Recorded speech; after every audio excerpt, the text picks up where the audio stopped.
Cannondale Ka-10 mga boss. Road bike. Tara, check natin ang specs nito mga boss. Sa size mga boss, ang top tube niya ay 54 cm. Ang seat tube naman niya ay 55 cm. Mula dito sa taas ng seat tube, saka sa gitna ng bottom bracket 55. Pero kung hanggang dito lang siya, sa hanggang top tube lang 52. Napakaganda. Sa mga nakakabit dito mga boss, naka SRAM rival lang naman mga boss. Ang lapit oh. Ang katapat nito sa Shimano 105. SRAM rival. Ang maganda dito mga boss, naka disc brake na to, hydraulic na siya mga boss. Yan, SRAM rival. Sa drop bar niya naka Cannondale na stock alloy 420 mm.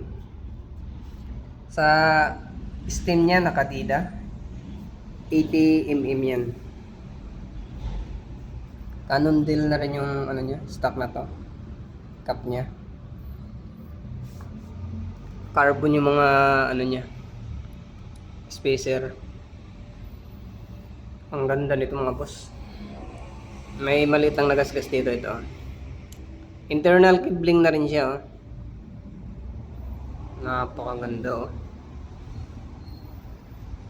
Sa seat post niya Cannondale na rin alloy. Sa saddle niya puro logo. Ano lang yung issue nito, mga minimal scratches lang. Dalawa na rin yung lagayan ng battle gauge. Naka-clutch pedal na siya. Lock, bigatin din yung ano niya, peso, lock. Sa ano niya, crankset, naka FSA 50 to 36 yung chainring. BB30 yung bottom bracket dito mga boss. Ang ganda. Ayan, naka hydraulic disc brake. Sa wheel seat niya naka full chrome. Ang ganda rin ng wheel set oh. Continental yung gulong mga boss. Siyempre ano na yan, self bearing. Yan oh. Full chrome racing sports DB. Naka 2x lead speed mga boss. Ganda. Sa price nito mga boss, negotiable din to.